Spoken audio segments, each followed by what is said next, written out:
السلام علیکم ورحمۃ اللہ وبرکاتہ۔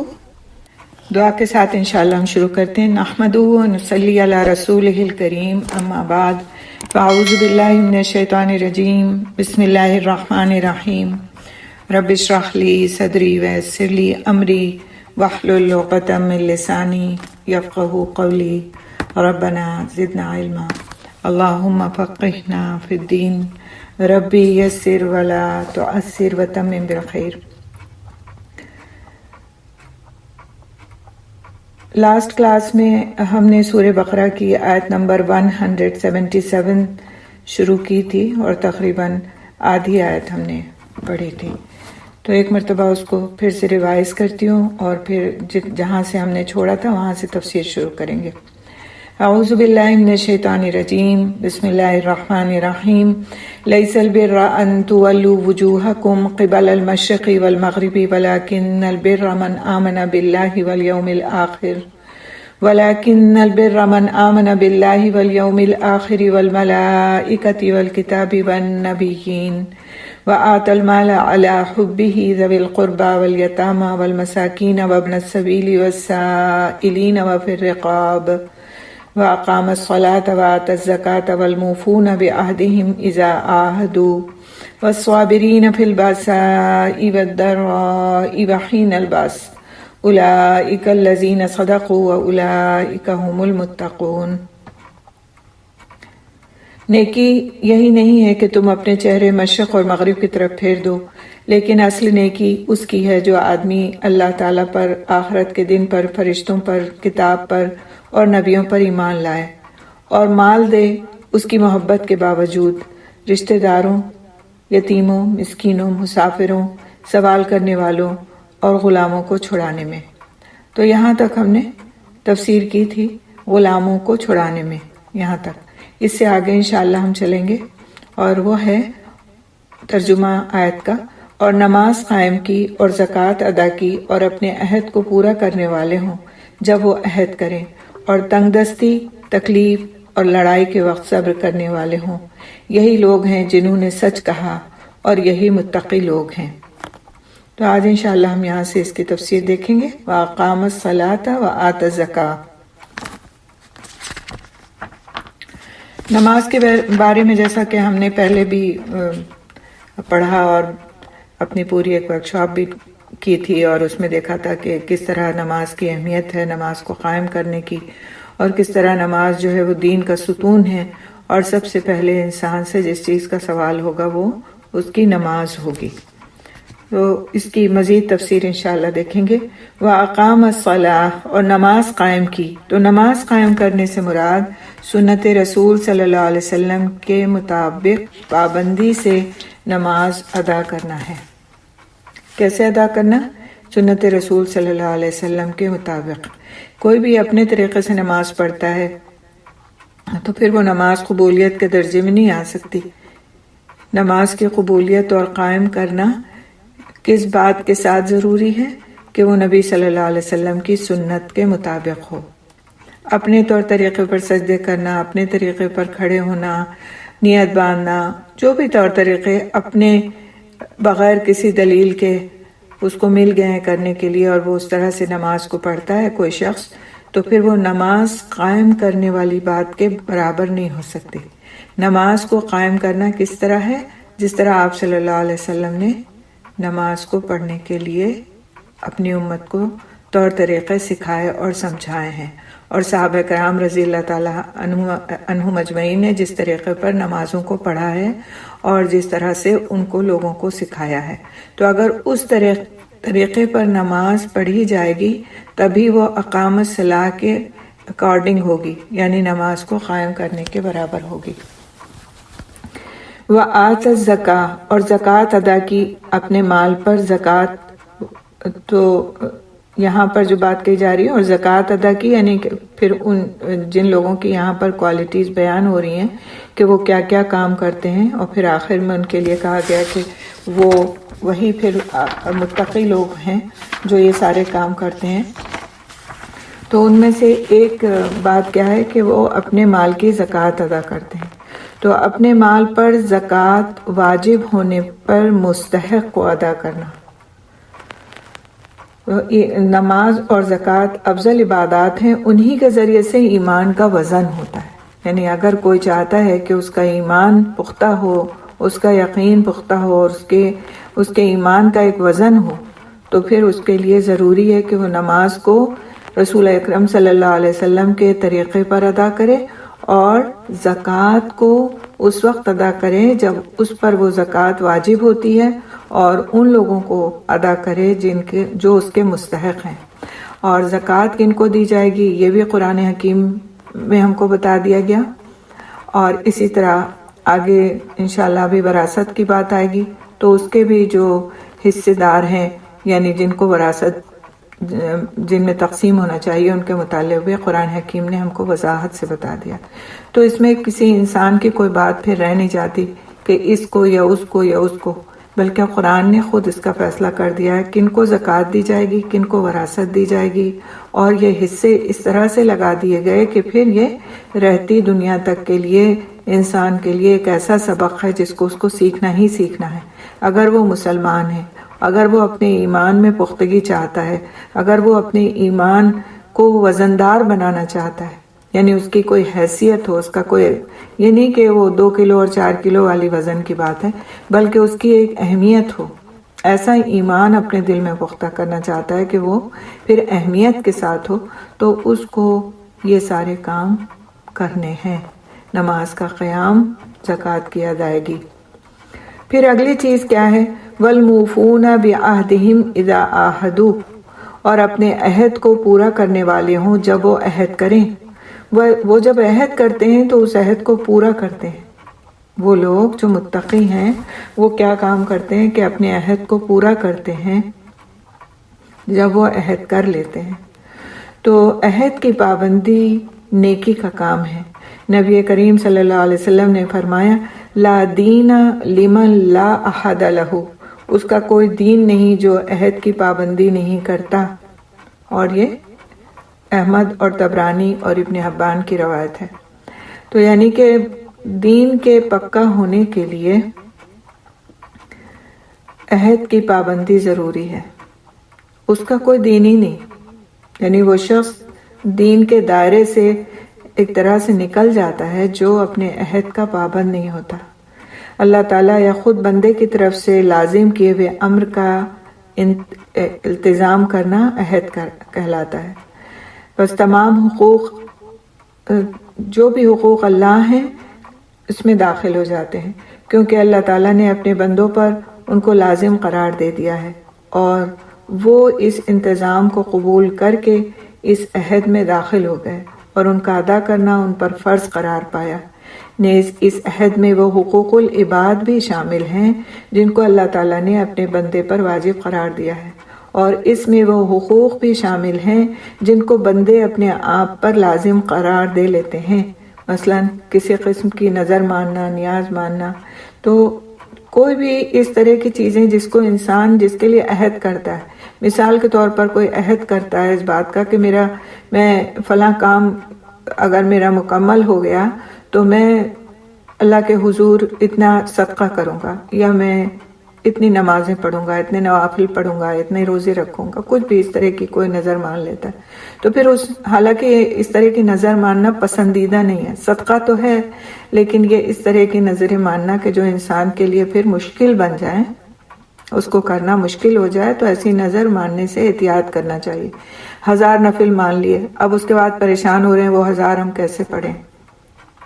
اس سے بہتر یہ ہے کہ جب کام پورا ہو جائے تو انسان شکرانے کے سجدے کرے، صدقہ کرے۔ لیکن اگر کسی نے مانا ہوا ہے تو اس میں کوئی گناہ کی بات نہیں ہے کہ جو ہے اب ہم نے مان لیا تو کیا اب یہ گناہ ہو جائے گا، میں گناہ کی بات نہیں ہے۔ ایک ہوتی پسندیدہ چیز، ایک ہوتی ہے کہ وہ چیز پسندیدہ نہیں ہوتی۔ گویا شرطیں لگا کے عبادت کرنا پسندیدہ نہیں ہے کہ یہ کام ہو جائے گا تو میں یہ کروں گی۔ آپ ویسے ہی نفل روزے رکھیں، ہر روزے کے جب روزہ کھلنے کا وقت ہوتا ہے اس وقت کی دعائیں قبول ہوتی ہیں، روزے دار دن بھر میں جو دعائیں مانگتا ہے وہ اس کی دعائیں قبول ہوتی ہیں، اسی طرح ہر نماز کے بعد کی دعا قبول ہوتی ہے۔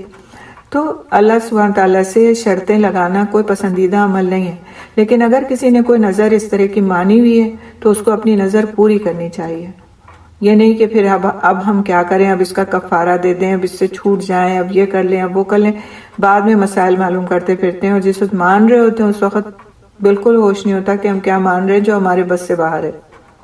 ٹھیک ہے، تو لیکن نظر اور عہد کو پورا کرنا، ایک وہ نظر مت سمجھیے گا جو نظر لگ جاتی ہے، دیکھیں وہ ہے نون ضا را، نظر، ٹھیک ہے، وہ جو نظر لگ جاتی ہے، اور یہ ہے نظر نون زال اور رے، یہ نظر اس طرح. تو یہ جو نظر مانی جاتی ہے کسی بھی چیز کے لیے، تو اس کا کرنا گویا ایک عہد ہے.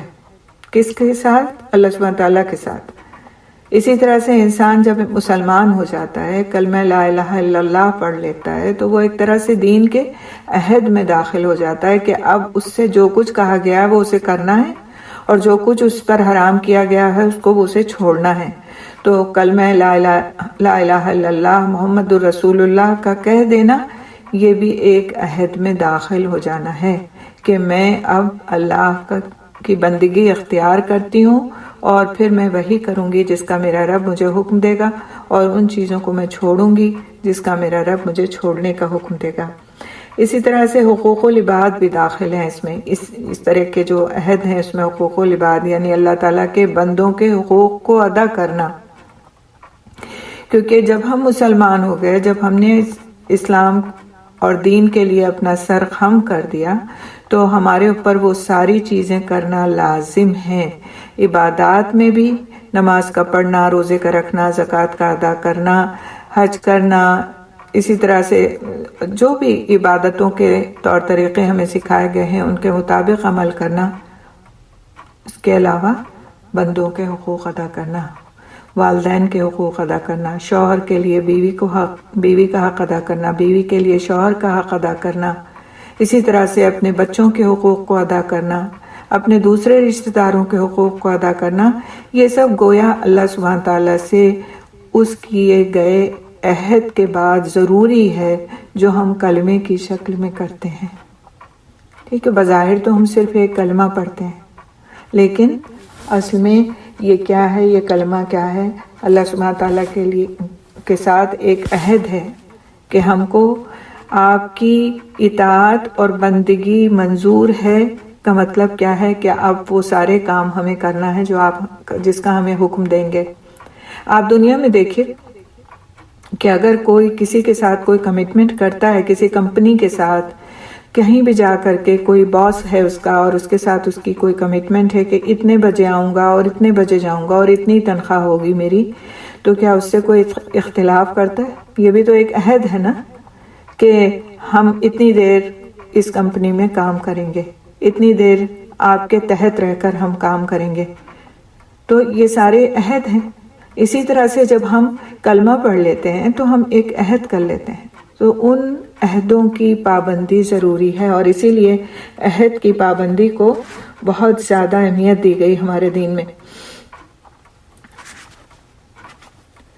وہ انسان عہد کی پابندی کر سکتا ہے جو ہر عہد کو اللہ تعالیٰ سے کیا ہوا عہد سمجھتا ہے، یعنی عہد کی پابندی کے بغیر وہ خود کو دین پر نہیں سمجھتا. وعدہ توڑنا نفاق کی خصلت ہے.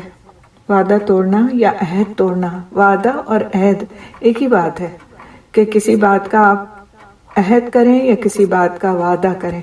عہد بلکہ اور زیادہ پختگی کی بات ہے. تو وہ انسان، ابو ہریرہ رضی اللہ تعالیٰ عنہ سے روایت ہے کہ رسول اکرم صلی اللہ علیہ وسلم نے فرمایا، منافق کی 3 نشانیاں ہیں: جب بات کرے تو جھوٹ بولے، وعدہ کرے تو اسے پورا نہ کرے، اور جب اس کے پاس امانت رکھوائی جائے تو خیانت کرے. اور یہ صحیح مسلم کی روایت ہے. ٹھیک ہے، تو یہ منافق کی نشانیوں میں سے ایک نشانی ہے کہ انسان جب وعدہ کرے تو اسے پورا نہ کرے.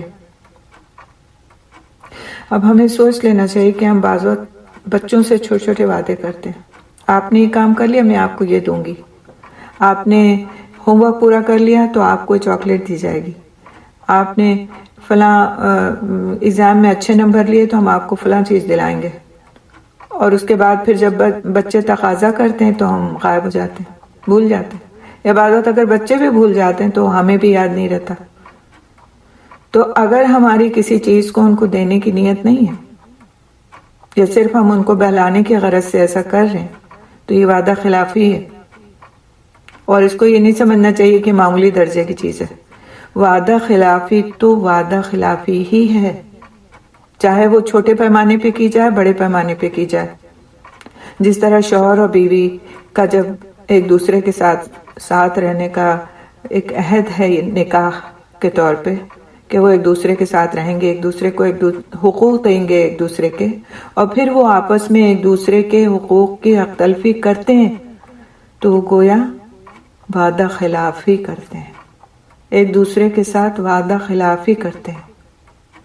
حق نہ دینا بیوی کو شوہر کا، شوہر کا بیوی کو، گویا وعدہ خلافی ہے، اور وعدہ خلافی نفاق کی علامتوں میں سے ایک علامت ہے۔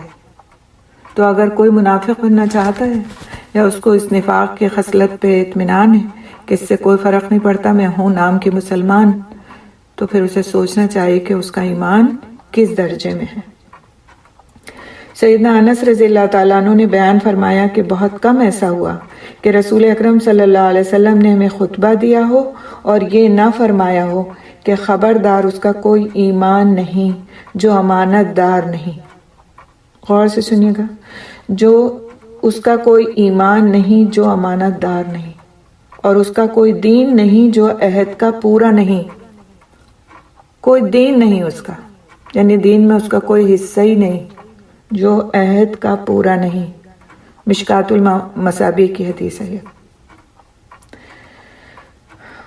تو عہد کی پابندی ہمارے دین میں بہت بڑی اہمیت کے حامل ہے، بہت زیادہ اس کے بارے میں ہم کو تاکید کی گئی، بہت ساری حدیثیں ہمیں ملتی ہیں اس تعلق سے کہ جس میں عہد کی پابندی پر ابھارا گیا ہے انسان کو۔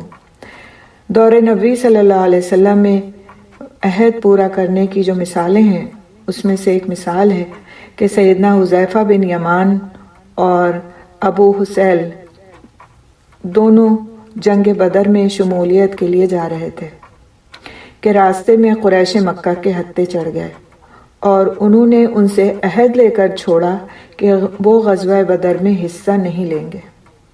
چنانچہ دونوں صحابہ قریش سے چھٹکارا حاصل کر کے میدان بدر میں آپ صلی اللہ علیہ وسلم کے پاس پہنچ گئے اور سارا ماجرا بیان کیا۔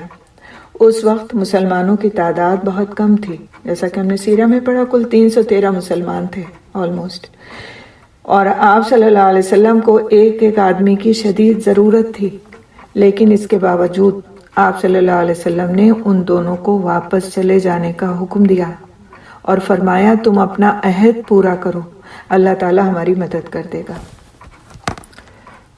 وہ مسلم کی روایت ہے۔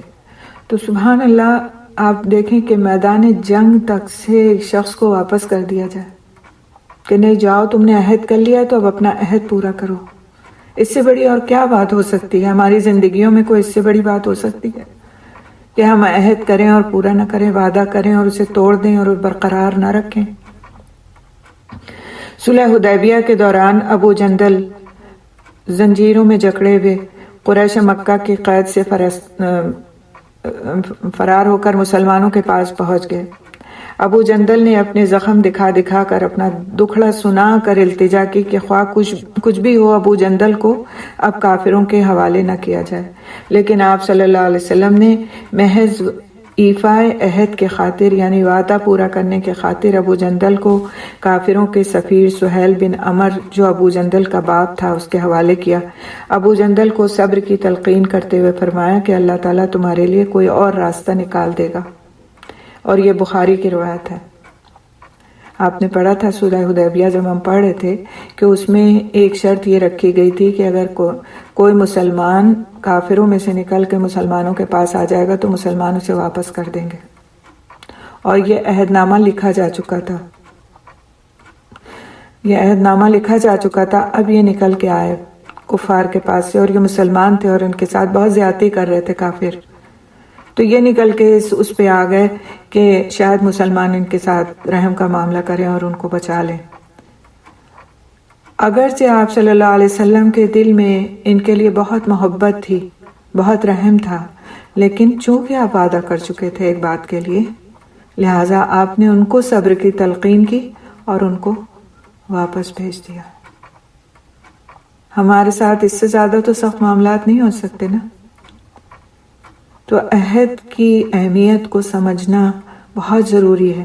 متقین کی علامت میں سے ایک علامت ہے کہ وہ عہد کی پابندی کرتے ہیں، وعدوں کی پابندی کرتے ہیں۔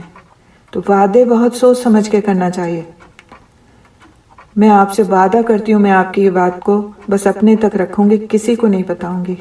ہوتا ہے نا، اکثر لوگ کرتے ہیں اس طرح سے، اور پھر آپ نے راز معلوم کر لیا کسی کا، اور وہ آپ کے اوپر ٹرسٹ کر کے اس نے آپ کو اپنا راز بتا دیا، اور پھر آپ نے اگلے کو یہ کہہ کے بتا دیا کہ دیکھو کسی سے کہنا نہیں، اس لیے کہ اس نے ہم سے منع کیا تھا کسی سے کہنا نہیں، بس میں تم سے صرف بتا رہی ہوں۔ وعدہ خلافی ہو گئی، کیونکہ آپ نے ایک وعدہ کر لیا تھا۔ تو کوئی بھی وعدہ جب ہم کرتے ہیں تو ہمیں بہت ہی کیئرفلی، کانشیسلی اس وعدے کو کرنا چاہیے۔ اور اگر پھر وہ وعدہ ٹوٹتا ہے تو اگر سے تو کسی ایسی بات کے تحت وہ وعدہ ٹوٹتا ہے کہ جو آپ سے انجانے میں ہو گیا، تو اس میں آپ کا کوئی انٹینشن داخل نہیں تھا، تو اللہ کے حضور اس کی معافی مانگیں اور گڑ گڑا کے معافی مانگیں، صدقہ کریں اپنے اس کوتاہی کے لیے، اس کے جرم کو جرم سمجھیں کہ مجھ سے ایک جرم ہوا ہے، خالی غلطی نہیں، جرم ہوا ہے مجھ سے، تو اللہ کے حضور اس کے لیے گڑ گڑائیں اور معافیاں طلب کریں۔ اور اگر جان بوجھ کے کیا ہے تو پھر بھی توبہ کا دروازہ تو اللہ کے سامنے، اللہ کے پاس کھلا ہوا ہے انسان کے لیے، لیکن پھر یہ کبیرہ گناہوں میں سے ہے، نفاق کی علامت ہے۔ اور یہ سوچ کر کے کر لینا کہ ہم توبہ کر لیں گے، ابھی کوئی کر لیتے ہیں، فرق نہیں پڑتا، اس وقت ضرورت ہے اس کام کی، توڑ لیتے ہیں وعدہ، کوئی بات نہیں، کون دیکھ رہا ہے؟ جس سے ہم نے وعدہ کیا تو وہ دیکھ تو نہیں رہا نا ہم کو، اللہ دیکھ رہا ہے ہمیں۔ ہم اگر اس بات پر اپنے آپ کو جما لیں کہ ہمارے ہر عمل کو اللہ دیکھ رہا ہے، اگر کچھ انسان دیکھ رہے ہوں یا نہ دیکھ رہے ہوں، جس کے ساتھ میرا معاملہ ہے وہ دیکھ رہا ہو یا نہ دیکھ رہا ہو، لیکن اللہ دیکھ رہا ہے، تو پھر ہم بہت ساری کوتاہیوں سے بچ جاتے ہیں، بہت سارے گناہوں سے بچ جاتے ہیں۔ اور ان چیزوں کی اہمیت کو ہمیں بچپن سے بچوں کے دلوں کے اندر ڈالنا چاہیے کہ آپ کو وعدہ کوئی آپ کرتے ہیں تو آپ کو پورا کرنا ہے۔ اکثر جیسے بچے ہم سے وعدہ کر لیتے ہیں، آپ کو میں کلاس میں فرسٹ آ کے دکھاؤں گا، میرا وعدہ ہے آپ سے، تو آپ ان کو یہ بات سمجھائیں کہ آپ اپنی سی محنت کر رہے ہیں، ٹھیک ہے، میں آپ پہ بھروسہ کرتی ہوں کہ آپ محنت کریں، انشاءاللہ آپ اچھے نمبر لائیں گے، لیکن جس چیز کا آپ کو پتہ آتا نہیں اس کے لیے وعدہ مت کریں، ٹھیک ہے؟ تو بچپن سے ان کے اندر یہ عادت ڈالیں کہ جب وعدہ کرنا ہے تو وعدے کو پورا کرنا ہے، اور اگر وعدہ آپ پورا نہیں کر سکتے، آپ کو یقین نہیں ہے کہ آپ پورا کر پائیں گے، نہیں کر پائیں گے، تو وعدہ کریں مت، چاہے جتنی بھی مشکل ہو، آپ وعدہ مت کریں۔ آپ کہیں میں کوشش کروں گی یہ کام کرنے کی، میں وعدہ نہیں کر سکتی، میری کوشش کے نتیجے میں کام ہو بھی سکتا ہے اور نہیں بھی ہو سکتا ہے، تو ٹھیک ہے، پھر آپ نے کوشش کا وعدہ کیا تو آپ کوشش کر لیں، لیکن اگر آپ نے اس کے نتیجے کا وعدہ کر لیا ہے کہ کام میں ایسے کر کے دوں گی آپ کو، اور وہ نہیں کر پائیں آپ، تو پھر وہ وعدہ خلافی ہو گئی، اور مسلمان کے لیے جائز نہیں کہ وہ وعدہ خلافی کرے۔ اگلی کون سی متقین کی خصوصیت اس میں بتائی گئی؟ وہ صابرین، اور صبر کرنے والے، یعنی صبر کرنے والے وہ لوگ جو مصیبت اور ابتلا کا مقابلہ کر کے ڈٹے رہتے ہیں، اللہ تعالیٰ کے احکامات کی اطاعت کرتے ہیں اور ان کاموں سے رک جاتے ہیں جن سے اللہ سبحانہ تعالیٰ نے منع فرمایا ہے۔ تو اللہ سبحانہ تعالیٰ نے صبر کو نیکی قرار دیا ہے اس آیت میں۔ صبر کرنا کیا ہے؟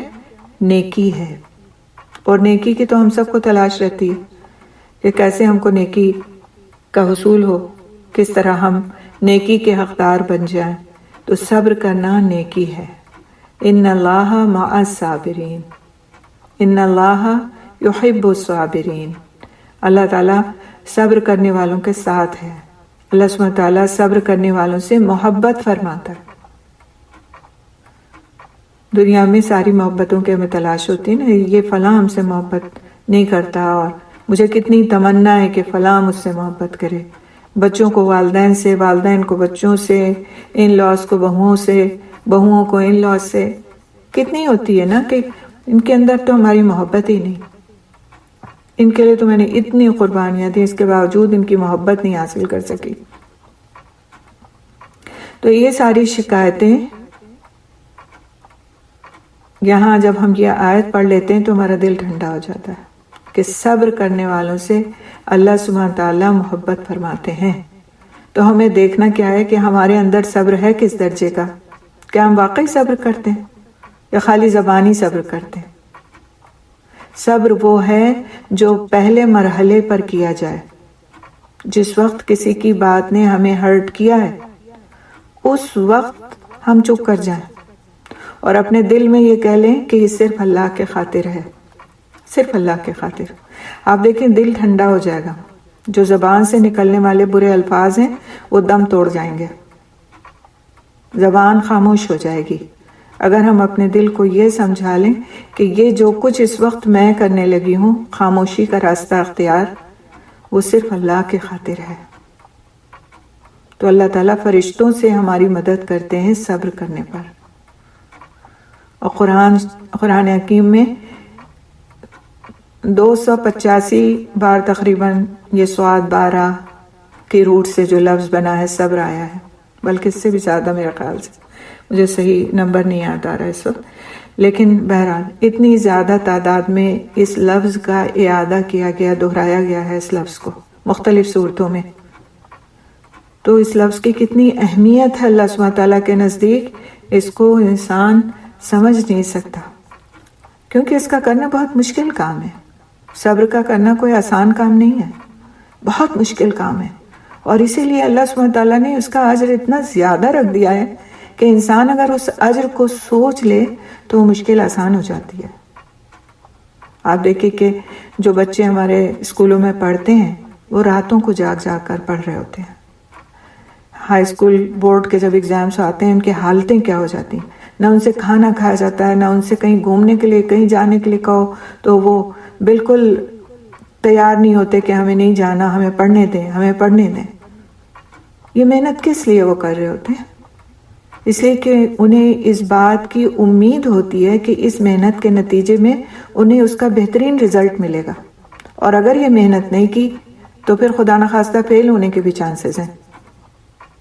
تو اگر بندے کے سامنے اس بات کی اہمیت ہوتی ہے کہ یہ جو مشکل ہے میرے سامنے اس وقت صبر کرنے کی، لیکن اگر میں نے کر لیا تو اس کا نتیجہ ملنے والا کیا ہے؟ اللہ سبحانہ تعالیٰ کی محبت، اللہ سبحانہ تعالیٰ کا ساتھ، اور انسان کو چاہیے بھی کیا؟ اس سے بڑھ کے کیا ہو سکتا ہے؟ کچھ بھی تو نہیں ہو سکتا اس سے بڑھ کر کے۔ اللہ کی رضا کے خاطر ہی تو ہم اس دنیا میں اچھے اعمال کرتے ہیں۔ عبادت ہو ہی نہیں سکتی صبر کے بغیر۔ اگر ہمارے اندر صبر نہ ہو تو کیا ہم نماز میں جتنی دیر خاموش رہتے ہیں، کسی سے بات چیت نہیں کرتے، اتنی دیر ہم چپ رہ سکتے ہیں؟ یا پانی ٹھنڈا گرم ہونے دونوں صورتوں میں ہم گرمی سردی کے موسموں میں وضو کر سکتے ہیں، غسل کر سکتے ہیں؟ کب کر سکتے ہیں؟ جب ہمارے اندر یقین ہوتا ہے کہ اس صبر کے نتیجے میں ہمیں اللہ سبحانہ تعالیٰ کی رضا حاصل ہونے والی ہے۔ روزہ کیا ہے؟ ابھی رمضان میں 2 مہینے آلموسٹ رہ گئے۔ صبر کا پورا دن صبر کے ساتھ گزارنا ہے، اور اللہ سبحانہ تعالیٰ نے اس کی جو جزا رکھی ہے وہ یہ کہ بتائے نہیں، وہ جزا یہ کہا کہ میں دوں گا تم کو۔ تو اگر آپ سے کوئی یہ کہے کہ فلاں چیز میں بتاؤں گی نہیں تمہیں کیا دوں گی لیکن میں دوں گی، تو اس کا مطلب کیا ہوتا ہے کہ وہ چیز بہت اہم ہے، بہت بڑے درجے کی ہے۔ اسی طرح زکوٰۃ کا دینا کیا ہے؟ صبر ہے۔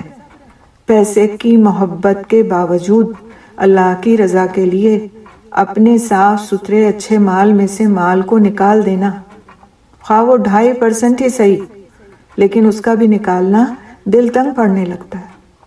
میرا کمایا ہوا مال ہے، میں نے محنت کی ہے، میرے پیسے ہیں، میں جہاں چاہوں خرچ کروں، نہیں دل چاہ رہا میرا دینے کا اللہ کے راستے میں، نعوذ باللہ۔ لیکن انسان صبر کرتا ہے اور صبر کر کے اس پیسے کو اللہ کے راستے میں دے دیتا ہے، چاہے اس کا اس وقت کتنا ہی کوئی دل نہ چاہ رہا ہو کسی بات کو اس پیسوں کے ذریعے سے اپنی خواہش کو پورا کرنے کا، اس کے باوجود وہ اللہ کے راستے میں وہ پیسے نکال دیتا ہے۔ آپ یقین مانیے میرے خود اپنی نالج میں ایسے لوگ ہیں جن کے پاس والدین کا دیا ہوا زیور بہت کچھ ہے، لیکن ان کے ہاتھ میں اتنے پیسے نہیں ہوتے کہ وہ زکوٰۃ ادا کریں، کیونکہ والدین تو دے کے فارغ ہو گئے، دنیا سے چلے گئے یا دنیا ہی میں ہیں فی الحال، انہوں نے تو دے دیا شادی بیاہ کے موقع پہ، لیکن اب شوہر ایسا ملا ہے کہ وہ کما کے ضروریات کو پورا نہیں کر پاتا، اور بیوی کے پاس اتنا پیسہ ہے کہ اس کو زکوٰۃ تو دینی ہی دینی ہے، ہاتھ بندھے ہوئے ہیں اس کے، کیسے دے نکالے زکوٰۃ؟ لیکن اگر اللہ کا خوف ہے تو وہ اپنا زیور کوئی نہ کوئی بیچتی ہے زکوٰۃ کا وقت آنے پر اور اپنی زکوٰۃ ادا کرتی ہے۔ تو یہ صبر ہے نہیں ہے؟ زیور کی محبت کتنی ہوتی ہے ہمارے دلوں کے اندر، ایک انگوٹھی تو ہمارا کسی کو دینے کا دل نہیں چاہتا، لیکن یہ اللہ کی محبت اور اس کے وعدوں پر یقین ہوتا ہے جو انسان سے یہ سارے صبر آزما کام کروا لیتا ہے۔ اسی طرح آپ دیکھیے حج پہ جانا ہے نا، پیسہ بھی خرچ ہوتا ہے، جان بھی لگتی ہے، تھکتے بھی ہیں، وہاں جا کر کے کس طرح سفر پہ سفر کرتے ہیں، تھکن ہو رہی ہے، اٹھا نہیں جا رہا ہے، پیروں میں درد ہو رہا ہے، اس کے باوجود نماز کے لیے کھڑے ہیں، طواف کر رہے ہیں، صحیح کر رہے ہیں، ادھر سے ادھر جا رہے ہیں، آ رہے ہیں، اپنی پسند کا بستر نہیں ہے، اپنی پسند کی جگہ نہیں ہے، چلنے پہ چلنا پڑ رہا ہے، لیکن کر رہے ہیں، کیوں؟ صبر ہے نا، یہ سارا سب کچھ، پورے کا پورا سفر صبر کا سفر ہے۔ ان پیسوں میں ہم کہیں گھومنے بھی جا سکتے تھے، آرام سے اپنی ویکیشن کر سکتے تھے، کہیں کسی خوبصورت سی جگہ پہ اچھے موسم میں جا کر دل بہلا سکتے تھے، لیکن اللہ کی رضا حاصل کرنے کے لیے ہم نے صبر کے ساتھ وہ پیسہ اپنے ایک ایسے سفر میں لگایا جو اللہ کو پسند ہے، اس کی رضا کا باعث ہے، تو یہ صبر ہوا نا۔ تو اللہ تعالیٰ کو ایسے صبر کرنے والے اپنے بندوں سے بڑی محبت ہے۔ یحب الصابرین، ان اللہ یحب الصابرین، کتنی خوبصورت دل کو ٹھنڈا کرنے والی آیت ہے نا یہ، کہ اللہ تعالیٰ صبر کرنے والوں سے محبت فرماتے ہیں۔ ہمارا رب ہم سے محبت کرے، اس سے بڑھ کر کوئی محبت ہو سکتی ہے بھلا؟ دنیا کی محبتوں کو ہم روتے ہیں، لیکن اس محبت کے لیے ہم کتنے آنسو بہاتے ہیں بھلا؟ ہم پوچھیں تو اپنے آپ سے کہ اللہ تعالیٰ کی محبت ہم کو حاصل ہو جائے، اللہ ہمارا رب ہم سے محبت کرنے لگے، ہمارے اعمال ایسے ہو جائیں کہ ہمارا رب ہم سے محبت کرے، کتنے آنسو ہمارے گرتے ہیں اس کام کے لیے؟ کتنی راتوں میں ہم نے اٹھ کر کے اس بات کے لیے محبت کی دعا کی ہے، اس دعا کو مانگا ہے۔ اس دعا کو شامل کر لیں اپنی دعا میں کہ اللہ تعالیٰ ہم سے وہ اعمال کرا لے کہ جس سے ہمیں تیری محبت مل جائے، تیری محبت کے ہم حقدار بن جائیں، وہ صبر ہم سے کروا لے۔ ہم صبر صرف یہ سمجھتے ہیں کہ ہم پہ کوئی مصیبت پڑ گئی تو پھر ہم جو ہے نا اس وقت پہ اسے برداشت کر رہے ہیں، یہ صبر ہے۔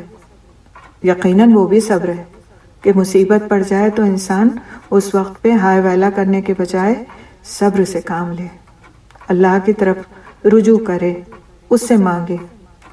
لیکن یہ سارے اعمال، یہ ساری عبادتیں صبر ہیں، اور اسی لیے اللہ سبحانہ تعالیٰ نے ان میں سے کسی ایک کو بھی ایسا نہیں چھوڑا کہ جس پر اجر عظیم کا وعدہ نہ کیا ہو۔ آپ دیکھیں حج کرنے والا کیسا ہو جاتا ہے، جیسے ماں کے پیٹ سے پیدا ہوا ہے۔ اسی طرح روزہ رکھنے کا اجر جو اللہ سبحانہ تعالیٰ نے بتا دیا، سبحان اللہ کتنا عظیم اجر ہے۔ اسی طرح زکوٰۃ دینے سے مال پاک ہو جاتا ہے اور انسان جو ہے اللہ کے نزدیک ہو جاتا ہے۔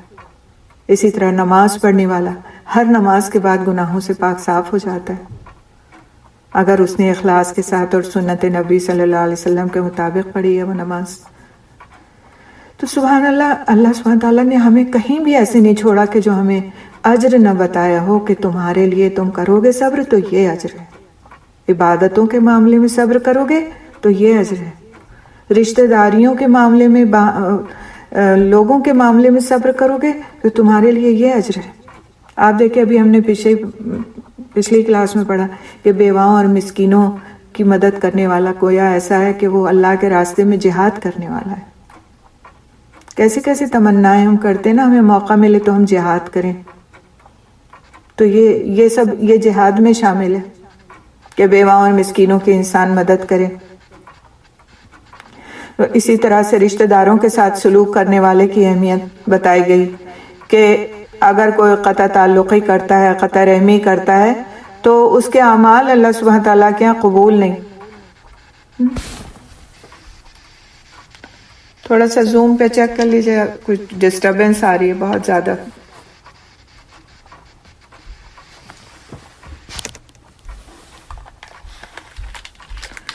تو یہ ساری چیزیں ایسی ہیں کہ اس پر ہمیں واقعی اگر اب تک نہیں سوچا تو ہمیں سوچنا چاہیے۔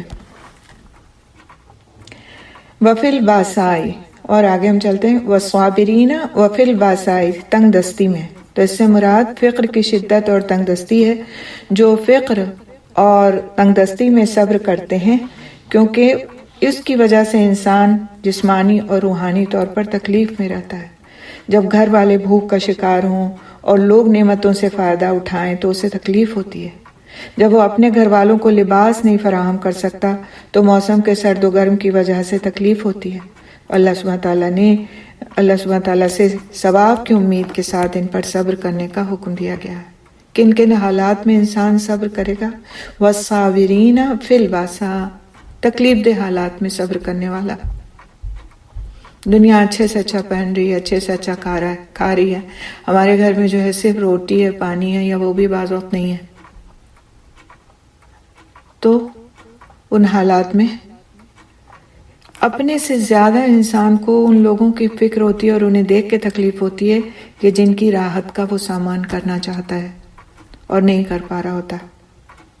تو ان حالات میں صبر کرنے والے، والضراء، اور تکلیف میں صبر کرنے والے۔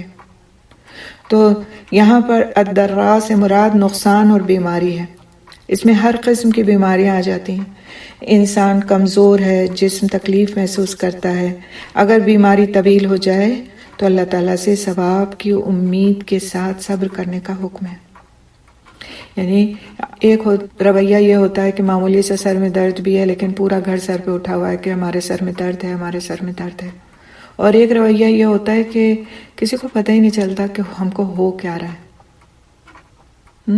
اندر ہی اندر ہے سب کچھ، اللہ سے دعا کر رہے ہیں، دوا بھی کر رہے ہیں، علاج بھی کر رہے ہیں۔ ایسی بات نہیں کہ ہم کو کسی کے کہنے سے منع کر دیا گیا ہے کہ اگر تمہیں کوئی تکلیف ہے، بخار میں تم پھونک رہے ہو تو تم گھر میں کسی کو مت بتاؤ کہ تم بخار میں ہو، تو پھر دوا علاج کیسے ہوگا، یا پھر لوگ اس کا خیال کیسے رکھیں گے۔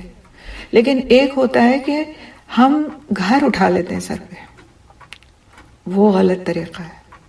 صبر کرنا، بھئی ہاں آپ کو کوئی تکلیف ہے، علاج چاہیے ہے، ٹھیک ہے، اس حد تک کوئی بات نہیں، لیکن اللہ سبحانہ تعالیٰ سے مدد مانگنا، اس بیماری سے نجات کے لیے دعا کرنا، اس کا علاج کرنا، ان سب چیزوں میں ہمیں نہیں کہا گیا کہ بس تم صبر سے پڑے رہو ایک کونے میں اور اپنا کوئی دوا علاج مت کرو یا کسی سے بتاؤ مت۔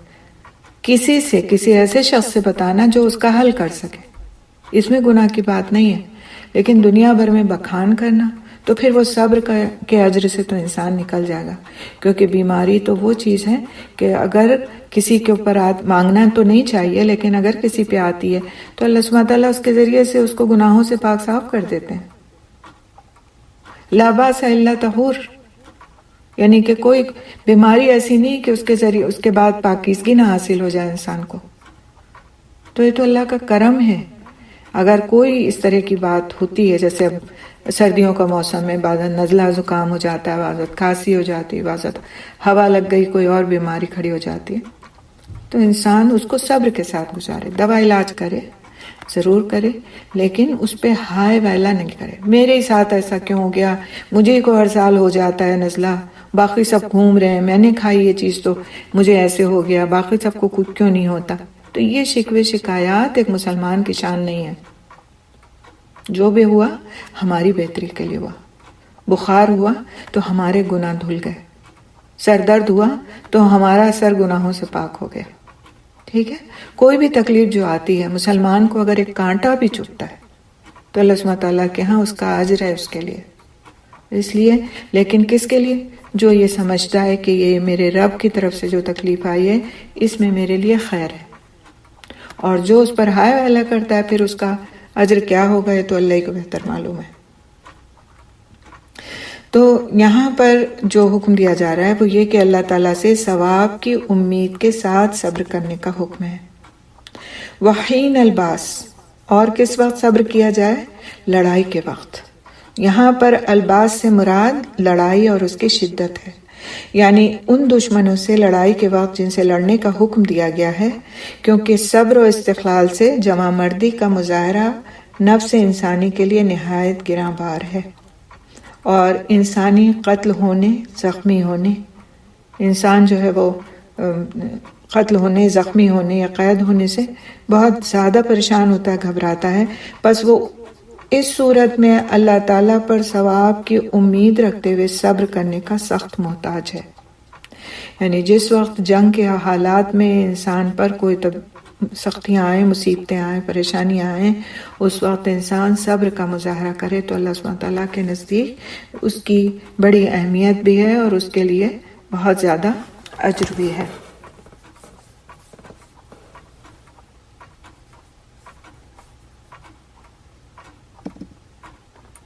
ایک منٹ مجھے دیجیے گا، زوم کا ذرا آف ہو گیا ہے، میں اس کو دوبارہ آن کروں.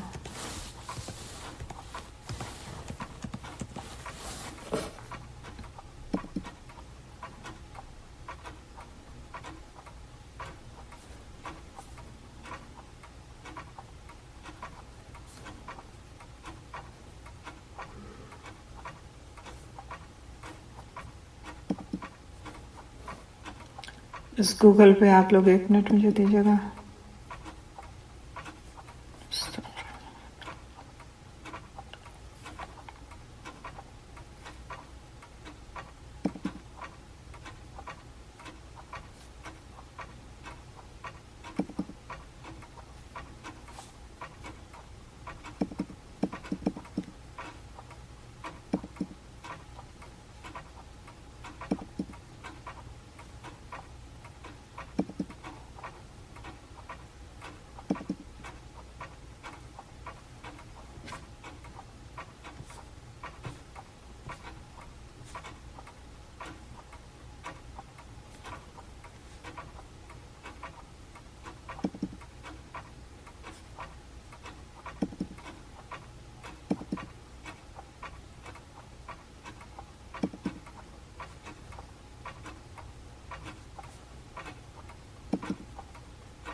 السلام علیکم ورحمۃ اللہ وبرکاتہ. جی زوم پہ بتائے گا مجھے آواز آ رہی ہے اب آپ لوگ کو؟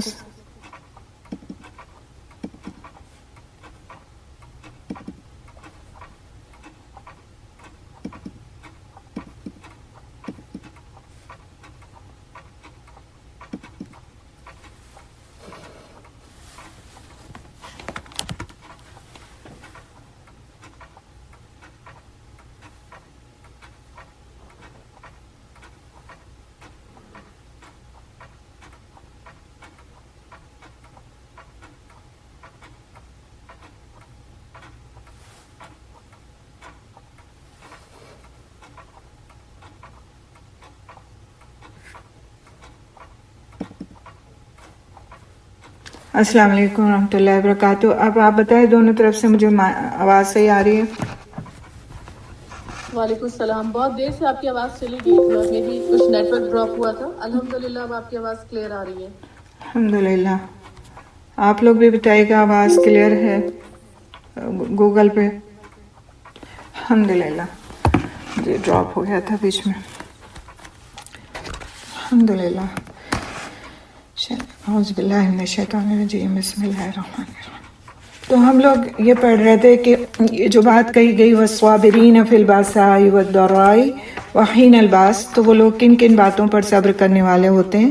وہ لوگ جن کو آخر میں متقین کہا گیا۔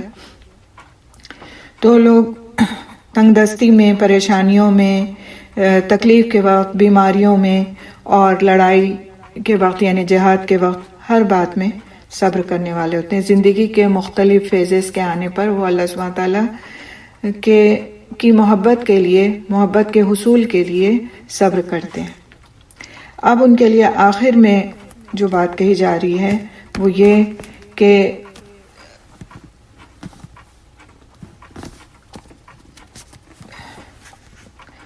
یعنی جو سوری میرا بھی ذہن بٹ جاتا ہے، اس طرح کی چیزیں آ جاتی ہیں تو جو انسان اللہ سبحانہ تعالیٰ پر بھروسہ کرتا ہے وہ تنگی، مصیبت، حتیٰ کہ جنگ کے دوران بھی یعنی ہر حال میں اللہ تعالیٰ کے راستے پر جمع رہتا ہے، پھر اس کے قدم ڈگمگاتے نہیں ہیں کیونکہ اس کو اپنے رب پر پورا یقین ہوتا ہے۔ ان ایسے لوگوں کے لیے جو ان اعمال کے کرنے والے ہوتے ہیں، اس آیت کے آخر میں اللہ سبحانہ تعالیٰ فرماتے ہیں اولئک الذین صدقوا، یہی لوگ ہیں جنہوں نے سچ کہا۔ اس سے مراد یہ ہے کہ جو لوگ ان صفات سے متصف ہیں، یعنی یہ صفات ان کے اندر ہیں، وہ اپنے ایمان میں سچے ہیں۔ اولئک الذین صدقوا، وہ لوگ سچے ہیں اپنے ایمان میں کیونکہ انہوں نے اپنے اقوال اور افعال سے دل کے ایمان کو سچا ثابت کیا ہے۔ یعنی دل میں جو ان کے ایمان تھا، جو انہوں نے اسلام قبول کیا تھا، اس دین کو، اس ایمان کو انہوں نے عمل کے ذریعے سے ثابت کر دیا ہے۔ جب تک انسان اپنے دل کے ایمان پر عمل نہیں کرتا، اس کے صحیح مومن ہونے کا ثبوت نہیں فراہم ہوتا۔ اس ثبوت کو فراہم کرنے کے لیے یہ سارے کام کرنا ہے جو ہم سے اس سے پہلے کہے گئے۔ اب دیکھیے کہ آپ کسی سے کہیں کہ میں آپ سے بہت محبت کرتی ہوں، بچوں ہی سے آپ کہیں کہ آپ سے میں بہت محبت کرتی ہوں، بچے یقین کر لیں گے آپ کی بات پہ۔ جب تک آپ ان کے ساتھ میں وہ سلوک نہیں کریں گے جو محبت کرنے والے والدین کا سلوک ہونا چاہیے، ان کا خیال نہیں کریں گے، ان کے کھانے پینے کا، ان کے سونے کا، ان کے کھیلنے کا، ان کو خوش رکھنے کا آپ اہتمام نہیں کریں اور خالی زبانی آپ روزانہ ان سے ایک جملہ کہہ دیں کہ میں آپ سے بہت محبت کرتی ہوں، تو پلٹا کے تو بچے ایک دن کہیں گے کہ کائے کی محبت، نہ آپ کو ہمارے کھانے کی پرواہ، نہ پینے کی پرواہ، نہ کسی بات کی پرواہ، آپ روزانہ ہم سے بس ایک جملہ بول دیتی ہیں کہ میں آپ سے بہت محبت کرتی ہوں۔ تو محبت دلیل مانگتی ہے، ثبوت مانگتی ہے، عمل مانگتی ہے۔ تو اگر ہم اپنے رب سے واقعی محبت کرتے ہیں، اپنے رسول صلی اللہ علیہ وسلم سے ہم واقعی محبت کرتے ہیں، تو اس محبت کی دلیل اعمال ہوں گے جو ہمارے ہاتھ پیر، ہمارا جسم کرے گا ان اعمال کو، اور پھر اسے اظہار ہوگا کہ واقعی ہمیں اپنے دین پر پورا یقین ہے، اپنے رب پر ہمیں پورا یقین ہے، اور اپنے رسول صلی اللہ علیہ وسلم کی سنتوں سے واقعی ہم کو محبت ہے۔ تو یہ لوگ اپنے ایمان میں سچے ہیں۔ ایسے لوگوں کو کیا کہا گیا؟ یہ لوگ اپنے ایمان میں سچے ہیں۔ اولئک الذین صدقوا، سچے ہیں وہ، کیونکہ ان کے اعمال ان کے ایمان کی تصدیق کرتے ہیں۔ سیدنا عبداللہ بن مسعود رضی اللہ تعالیٰ عنہ رسول صلی اللہ علیہ وسلم سے روایت کرتے ہیں کہ آپ صلی اللہ علیہ وسلم نے فرمایا، بے شک سچ آدمی کو نیکی کی طرف بلاتا ہے۔ غور کیجئے کہ بہت خوبصورت حدیث ہے۔ سچ آدمی کو نیکی کی طرف بلاتا ہے اور نیکی جنت کی طرف لے جاتی ہے، اور ایک شخص سچ بولتا رہتا ہے یہاں تک کہ وہ صدیق کا لقب اور مرتبہ حاصل کر لیتا ہے۔ صحیح بخاری کی روایت ہے۔ اور صدیقین کہاں ہوں گے قیامت کے دن؟ اللہ سبحانہ تعالیٰ کے عرش کے سائے کے نیچے ہوں گے، نور کے ممبروں پر ہوں گے صدیقین جو سچ بولتے ہیں۔ اور سچ بولنا صرف یہی نہیں ہوتا، سچ بولنا کہ ہم کبھی جھوٹ نہیں بولتے، یہ سچ کی ایک قسم ہے صرف۔ سچا آدمی کون ہوتا ہے؟ جو اپنے وعدوں کا پاس کرتا ہے، جو اپنی عبادتوں میں سچا اور کھرا ہوتا ہے، جو اپنے معاملات میں سچا اور کھرا ہوتا ہے، جس کے ہر عمل سے سچ ٹپکتا ہے، خالی زبان سے نہیں۔ زبان تو ہمارا جسم کا ایک حصہ ہے نا، وہ سچ بولتی ہے، وہ اپنا حق ادا کرتی ہے، لیکن اگر ہمارا دل اس سچائی کی گواہی نہیں دیتا، ہمارے ہاتھ پیر اس سچائی کی گواہی نہیں دیتے، ہماری خدمتیں، ہمارے معاملات، ہمارے حقوق اللہ کے ساتھ حقوق العباد کی ادائیگی اس سچ کی گواہی نہیں دیتی اور عمل پیرا نہیں ہوتی، تو گویا ہم سچوں میں شمار نہیں ہیں۔ سچا شمار ہونے کے لیے، صدیق بننے کے لیے ہر طور سے انسان کو اپنے عمل سے ثابت کرنا ہوگا کہ میں سچی ہوں اپنے وعدوں میں، اپنے اعمال میں، اپنی بات میں اور اپنی ہر چیز میں۔ اور پھر اس کا ریوارڈ کتنا بڑا ہے؟ نور کے ممبروں پر رسولوں کے بعد صدیقین کا درجہ ہے، شہداء کا بعد میں ہے اس کے۔ سبحان اللہ، سبحان اللہ، اتنا بڑا درجہ ہے صدیقین کا۔ تبھی تو یہاں کہا گیا اولئک الذین صدقوا، یہ سارے اعمال جو بتا دیے گئے ان پر عمل کرنے والے یہی لوگ ہیں جو سچے ہیں۔ تو اب انسان کو اپنی صداقت کا یقین کرنے کے لیے اپنے اعمال پر نظر کرنا ضروری ہے، کہاں کہاں پر سچی ہوں، کہاں کہاں پر غلطی ہو رہی ہے، شیطان دھوکے میں ڈالے ہوئے کہ میں سب کچھ ٹھیک ہو رہا ہے اور بہت کچھ ٹھیک نہیں ہو رہا ہے۔ کہیں پر آپس کے معاملات میں کوتاہی ہو رہی ہے، کہیں پر معاشی طور پر پیسے خرچ کرنے میں کوتاہی ہو رہی ہے، کہیں پر جو ہے عبادات میں کوتاہی ہو رہی ہے، تو یہ کوتاہی ہمیں پھر سچوں میں کی صف میں سے نکال دے گی۔ اس کوتاہی کو ہمیں اپنے اندر سے نکالنا ہوگا۔ اگر ہم واقعی ایک ایسی بیوی ہیں جس کے لیے حق ہے، جس کے لیے جنت کے 8 دروازے کھول دیے جائیں گے، تو شوہر کا حق ادا کرنا ہے، چاہے ہمارے دل میں کتنی بھی تکلیفیں کیوں نہ جمع ہوئی ہوں، لیکن ہمیں حق ادا کرنا ہے، ہمیں اپنا فرض پورا کرنا ہے۔ ہمیں بہت ساری شکایتیں ہیں، بہت ساری، اتنی کہ کوئی لمٹ نہیں ہے، اتنی شکایتیں، لیکن اس کے باوجود ہم کو سچا بننا ہے۔ اگر ہم نے دل میں طے کر لیا نا کہ ہمیں سچوں کی صف میں شامل ہونا ہے، ہمیں متقین میں سے بننا ہے، تو پھر ہمیں صبر کرنا ہے، تکلیف دہ حالات میں صبر کرنا ہے۔ اگر ایک شوہر اپنی بیوی کے لیے پھولوں کی سیج بچھاتا ہے اور سب کچھ اس کو فراہم کرتا ہے جس سے وہ خوش ہوتی ہے، اور پھر وہ اپنے شوہر کا حق ادا کرتی ہے، تو حق تو ادا ہوگا، لیکن کیا اس کے لیے پھر وہ صابرین والی صف میں ہوگی؟ کیا نہیں ہوگی نا۔ لیکن اگر اس کے دل کو تکلیف پہنچ رہی کسی بات سے، کسی بھی بات سے، کوئی بات جائز ہے ناجائز ہے، کسی طرح کی بھی ہے، تکلیف پہنچ رہی ہے، اس کے باوجود وہ صبر کرتی ہے، تو جنت کے 8 دروازے ایسی عورت کے لیے کھول دیے جائیں گے۔ اب سوچ لیں کہ جنت میں جانا زیادہ اہم ہے یا اس دنیا میں سب کچھ حاصل کر لینا زیادہ اہم ہے؟ شوہر سے ہمیں کتنی شکایت ہوتی ہے، گھر میں ہمارے 70 چیزیں ہوں گی جو ہم پکا کھا سکتے ہوں گے، لیکن ایک چیز نہیں ہوگی نا، تو ہائے والا ڈال دیتے ہیں ہم، فلاں چیز نہیں ہے۔ ہمارے الماری میں اگر 10 جوڑے لٹکے ہیں لیکن 11ویں کو ہمارا دل چاہتا ہے اور شوہر اس وقت حال میں نہیں ہے کہ وہ بنا کے دے، تو ہم کہتے ہیں اس نے تو ہمارے لیے کبھی کچھ کیا ہی نہیں، اس کو تو ہماری کسی چیز کا خیال ہی نہیں ہے، ہم تو مصیبت میں گرفتار ہو گئے اس کے گھر آ کے۔ اس نے ہمارے لیے سال سال نوکر رکھ کر کے دیے ہیں، لیکن اگر 1-2 سال کو اس کی مالی پوزیشن ایسی نہیں کہ وہ رکھ سکے، تو ہماری شکایتوں کا عروج پہ پہنچ جاتی ہے۔ یا اگر ہمارے گھر میں 2 لوگ آتے ہیں کام کرنے والے اور تیسرا نہیں آتا، اس کا کام ہمیں خود کرنا پڑتا ہے، تو ہماری شکایتوں کا کیا عالم ہوتا ہے۔ کہیں بھی جا کے اپنی مرضی کی جگہ پہ جا کے ہم 4 گھنٹے 6 گھنٹے گزار کے آتے ہیں، کوئی تھکاوٹ نہیں ہوتی، لیکن اگر ہم اللہ کے راستے پر نکلتے ہیں اور ہم تھک جاتے ہیں تو ہم 10 لوگوں سے اس کو بیان کرتے ہیں، آج میں فلاں کے گھر دعویٰ کا کام کرنے کے لیے گئی، ان کو بلانے کے لیے خاص طور سے اجتماع میں بلانے کے لیے گئی، میں تھک گئی. آج میں اتنا تھک گئی. آج میں نے آدھے پارے کے بجائے پورا پارا پڑھ لیا نا تو میرا سر درد سے پھٹا جا رہا ہے. میں تو اتنی تکلیف میں ہوں آج کے بس بتا نہیں سکتی.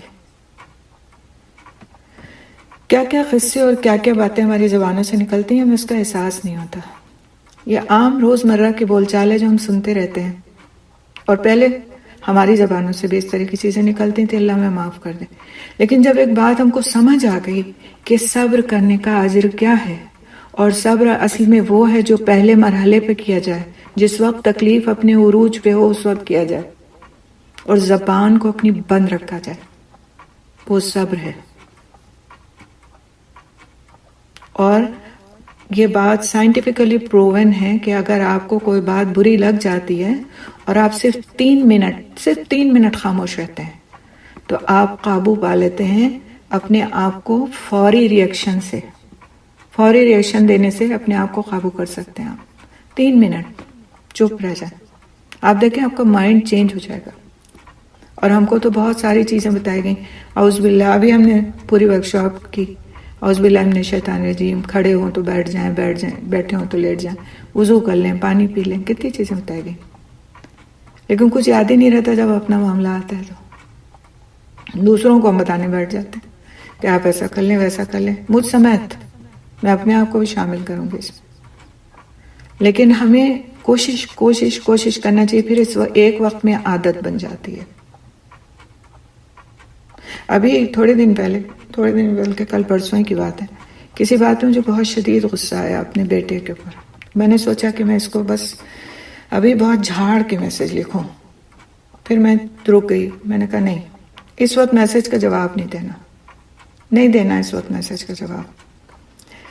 پورا دن گزر گیا, شام ہو گئی, شام بھی گزر گئی, رات بھی گزر گئی. پھر میں جب اٹھی ہوں, سو کے جب میں اٹھی ہوں تو اس وقت میں نے اس کو میسج کا جواب لکھا. اور اس کے بعد اتنا خوبصورت اور اچھا اس کا میسج آیا میرے میسج کے جواب میں. میں نے سوچا سبحان اللہ, یہ ہے اپنے کنٹرول کر لینے کا صلہ. اگر میں اسی وقت اس کو ڈانٹ کے پٹکار کے میسج لکھ دیتی تو ادھر سے بھی پھر وہی ریئیکشن ہوتا. تو ہمیشہ انسان کو اپنے اوپر سب سے پہلے کام کرنا چاہیے کہ ہم کہاں پر غلط ہیں. دوسروں کو غلطیاں جتانے سے بہتر ہے کہ انسان اپنے اوپر کام کرے, تھوڑا سا رک جائے, اور اس کے بہت بہتر نتائج آتے ہیں. کیونکہ اللہ سبحانہ تعالیٰ کا وعدہ ہے کہ اگر تم دوسرے پر ظلم نہیں کرو گے اور ظلم کرنے سے اپنے آپ کو روک لو گے تو تمہارے لیے اللہ سبحانہ تعالیٰ کے یہاں بڑی تواضع ہے. اجر ہی نہیں ہے, خالی تواضع. اور تواضع کسے کہتے ہیں؟ جس میں عزت بھی شامل ہوتی ہے, اکرام بھی شامل ہوتا ہے, راحت بھی شامل ہوتی ہے, اور دوسروں کو خوش کرنا بھی شامل ہوتا ہے. آپ کے مہمان کوئی آتا ہے تو آپ کیا کرتے ہیں؟ اس کی تواضع کرتے ہیں نا, خاطر تواضع. تو خاطر تو وہ ہو گئی جو آپ نے کھلایا پلایا, ٹھیک ہے. اور تواضع کیا ہے؟ اس کے سامنے ہمبل ہو جانا, اس کو خوش کرنے کا اہتمام کرنا, یہ ہے تواضع. تو ہم مہمانوں کے لیے خاطر اور تواضع دونوں کرتے ہیں نا, اور بولتے بھی فلاں جگہ ہم گئے تو بہت خاطر تواضع ہوئی. تو اللہ سبحانہ تعالیٰ کے ہاں کسی بھی ظلم کے نتیجے میں اگر انسان اس کو برداشت کر جاتا ہے, تواضع کا وعدہ ہے. تو اگر ان وعدوں کو ہم یاد رکھیں تو ہمارے لیے ان کاموں کا کرنا آسان ہو جائے گا. اور پھر ان لوگوں کے لیے فرمایا کیا گیا, وَأُولَئِكَ هُمُ الْمُتَّقُونَ, یہی متقی لوگ ہیں, یہی لوگ متقی ہیں, کیونکہ انہوں نے اپنے حال, عمل اور سلوک سے تقوی کو سچ ثابت کیا ہے, اس لیے وہ حرام کاموں سے بچے, اطاعت کے کام کیے, اور یہی نیکی ہے. اور یہی لوگ متقی ہیں کیونکہ انہوں نے جن چیزوں کو منع کیا گیا تھا ان کو چھوڑ دیا, اور جن چیزوں کا حکم دیا گیا تھا ان کو پورا کیا.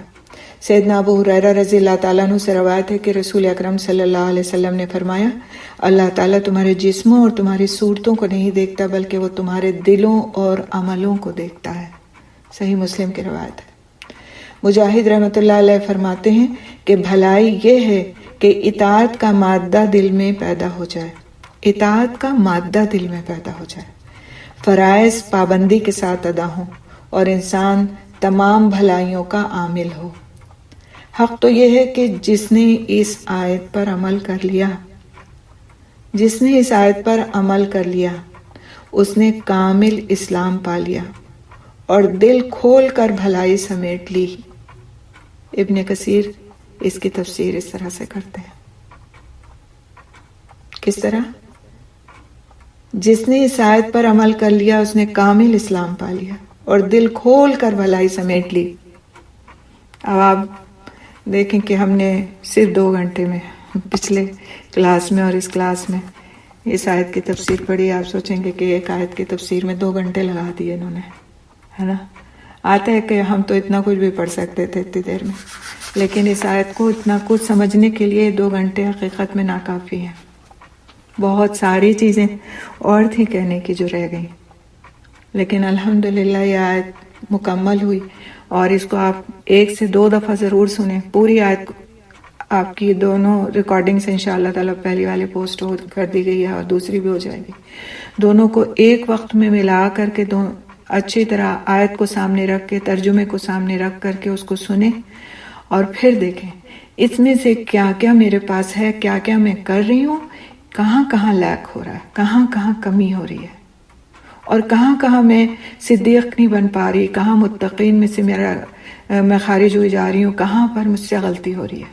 اپنے آپ کو خود جج کریں خاموشی کے ساتھ، اور پھر عمل کو بدلنے پر توجہ دیں، کیونکہ اس آیت میں اتنی ساری چیزیں سمٹی ہوئی ہیں کہ ابن کثیر میں ہے کہ کامل اسلام پالے اگر کوئی اس پر عمل کر لے۔ اللہ تعالیٰ ہم سب کو توفیق دے کہ ہم اپنی کمیوں اور کوتاہیوں کو خود دیکھ سکیں، اور اللہ سبحانہ تعالیٰ ہمیں اتنا ثابت قدم کر دے اور ہمارے دلوں میں ایمان سے اتنی محبت پیدا کر دے کہ ہم خود اپنی اصلاح کر سکیں اور ان لوگوں میں شامل ہو سکیں کہ جن کو ہمارا رب پسند کرتا ہے۔ سبحان اللہ بحمدہ، سبحانک اللہم بحمدک، نشہد ان لا الہ الا انت، نستغفرک نستغفرک نستغفرک نتوب الیک۔ السلام علیکم ورحمۃ اللہ وبرکاتہ۔ کوئی سوال ہے آپ لوگ کا تو کر لیجیے گا پلیز۔